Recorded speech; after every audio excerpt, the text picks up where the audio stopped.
اچھا، تو آج ہمارے پاس N V shop sales and marketing private limited کا مواد ہے. یہ کہہ رہے ہیں کہ یہ زندگی بدلنے کا موقع ہے. جی، اور بھارت کی نمبر 1 کمائی کی دکان بھی. یہ تو مطلب کافی بڑے دعوے ہیں. بالکل. مواد میں ان کے بزنس پلان، بانی کون ہے، کیا بیچتے ہیں، اور خاص طور پر پیسے کمانے کے موقع، ان سب کی تفصیلات ہیں. تو آئیے ذرا گہرائی سے دیکھتے ہیں کہ آخر یہ ماڈل ہے کیا. صحیح. پہلی چیز جو فوراً نظر آتی ہے وہ ان کا ماڈل ہے. یہ صرف سادہ ای کامرس نہیں ہے. نہیں، بلکہ اس میں ریٹیل چین سٹورز بھی ہیں، اور B2B یعنی بزنس ٹو بزنس، اور B2C یعنی بزنس ٹو کنزیومر، ان پلیٹ فارمز کا ایک امتزاج ہے. ان کا نعرہ بھی یہی کہتا ہے، e commerce plus earning opportunities equals N V shop. تو ظاہر ہے خریداری کے ساتھ کمانے کے مواقع پر زور ہے. یہ ملاپ ہی اسے دلچسپ بناتا ہے. اچھا، مواد میں بانیوں کا ذکر ہے. CEO ہے مسٹر MI احمد، جن کا وہ کیا کہتے ہیں ڈائریکٹ سیلنگ میں پرانا تجربہ بتایا گیا ہے. جی ہاں، اور مینیجنگ ڈائریکٹر ہیں مسز میناکشی یادو، جن کا فوڈ سائنس اور سماجی کام کا پس منظر ہے. ٹھیک، لیکن شاید ان کے پس منظر سے زیادہ اہم ان کا روڈ میپ ہے. 2020 میں شروع ہوئے اور 2030 تک کے اہداف ہیں. جی، جیسے 2023 میں چین ویئر ہاؤس، 2025 میں B2B ایپ، اور خاص طور پر 10 کروڑ صارفین کا ہدف.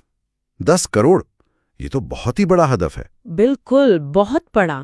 تو سوال یہ ہے کہ کیا ان کے ماڈل میں وہ بات ہے جو اتنے بڑے پیمانے تک پہنچا سکے؟ یہی تو سمجھنا ہے. دیکھیں، ان کا منصوبہ کافی پھیلا ہوا ہے. ایک طرف تو یہ B2B میں ریٹیلرز، ہوٹل مالکان، کیٹررز وغیرہ کو ممبرشپ کے ذریعے خدمات دیتے ہیں. اچھا. دوسری طرف عام صارف B2C کے تحت خریداری کر سکتا ہے. پھر ان کی ایک وینڈر ایپ بھی ہے جس سے مینوفیکچررز، سروس پرووائیڈرز وہ سب شامل ہو سکتے ہیں. تو مطلب ہر طرح کے بزنس اور صارف کو جوڑنے کی کوشش ہے. رجسٹریشن کا کیا ہے؟ رجسٹریشن مفت بتائی گئی ہے، لیکن کچھ خاص فائدوں کے لیے یا شاید کمائی والے نظام میں پوری طرح حصہ لینے کے لیے وہاں 1001 روپے یا دوسرے پیکیجز خریدنے کا ذکر ہے. یہ نیٹ ورک مارکیٹنگ والے ماڈلز میں اکثر ہوتا ہے. سمجھ گیا. تو یہ صرف آن لائن دکان نہیں بلکہ پورا ایک ماحول، ایک ایکو سسٹم بنانے کی بات ہو رہی ہے. بالکل. مواد میں یہ بھی ہے کہ لوگ گھر سے کام کریں، سمارٹ ورک کریں، نیٹ ورک بنائیں، ٹرینر بنیں. Helping plus earning plate form کا نعرہ بھی ہے. جی ہاں، اور اس ایکو سسٹم کا ایک اہم ستون ان کی مصنوعات کی وسیع رینج ہے. گروسری ہے، ڈیری، ہیلتھ کیئر، زراعت، FMCG. اچھا، خاصا پھیلاؤ ہے. ہاں، کپڑے، الیکٹرانکس، بہت کچھ. دعویٰ ہے کہ 600 سے زیادہ قومی اور بین الاقوامی برانڈز ہیں اور لاکھوں پروڈکٹس، آن لائن بھی اور آف لائن بھی. یہاں تک کہ AC ریپیئر جیسی سروسز بھی. جی، وہ بھی شامل ہے. یہ وسیع رینج شاید زیادہ سے زیادہ لوگوں کو اپنی طرف کھینچنے کا طریقہ ہے. اور پھر آتی ہے اصل بات، کمائی کا نظام. دستاویز میں 16 قسم کی آمدنی کا ذکر ہے. 16، یہ تعداد تو بہت زیادہ لگتی ہے. ہاں، 16 قسمیں واقعی قابل غور ہیں. اس میں ڈسکاؤنٹ پروفٹ ہے، referral bonus, matching bonus. Matching bonus پر روزانہ 5000 روپے کی حد بھی لکھی ہے. جی، کیپنگ کا ذکر ہے. پھر repurchase bonus, car fund 25 lakh تک، ہاؤس فنڈ 1 کروڑ تک، pension fund, rank bonus, royalty bonus وغیرہ وغیرہ.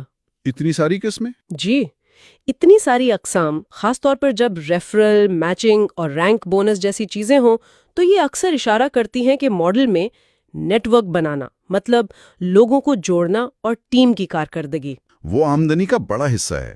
بالکل، وہ آمدنی کا اہم ذریعہ ہو سکتا ہے. یہ نئے ممبران کے لیے تھوڑا پیچیدہ بھی ہو سکتا ہے شروع میں. یقیناً تفصیلات تو شرائط و ضوابط میں ہی ہوں گی. ظاہر ہے. تو یہ سب چیزیں بیچنے سے زیادہ نیٹ ورک بنانے پر زور دیتا ہوا نظام لگتا ہے. کمپنی اپنی کامیابیوں کا بھی خوب ذکر کرتی ہے. 2021 سے 2024 تک کئی ایوارڈز کا ذکر ہے. ہاں، جیسے India's fastest growing grocery retail stores award 2021 اور حال ہی میں Asian iconic award 2024. Film actor Sonu Sood اور وندو دارا سنگھ کا بھی نام ہے. اور پھر رینک اچیورز کی لمبی فہرستیں ہیں، سلور، گولڈ، پرل اسٹار وغیرہ. جی، یہ سب ظاہر ہے ممکنہ طور پر نئے لوگوں کو شامل کرنے یا متاثر کرنے کے لیے پیش کیا جاتا ہے۔ تو مجموعی طور پر اگر دیکھیں تو این وی شاپ ایک ایسا ماڈل پیش کرتا ہے جو کئی چیزوں کو ملاتا ہے: ای کامرس کی آسانی، ریٹیل سٹورز کی موجودگی، اور پھر ڈائریکٹ سیلنگ یا نیٹ ورک مارکیٹنگ کے ذریعے کمانے کے مواقع۔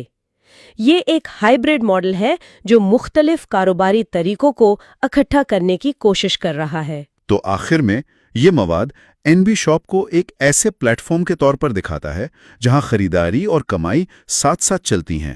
یہاں اصل سوچنے کی بات یہ بنتی ہے کہ اس قسم کے ہائبرڈ ماڈل جو ای کامرس کی وسعت اور نیٹ ورک مارکیٹنگ کی ذاتی پہنچ، ان دونوں کو جوڑتے ہیں، ان کا مستقبل کیا ہو سکتا ہے؟ یہ روایتی ریٹیل یا صرف ای کامرس کے مقابلے میں عام صارف یا اس میں شامل ہونے والوں کے لیے کیا خاص چیلنجز لاتے ہیں اور کیا نئے مواقع پیدا کرتے ہیں؟ بالکل، یہ ایک اہم سوال ہے جس پر غور کیا جا سکتا ہے۔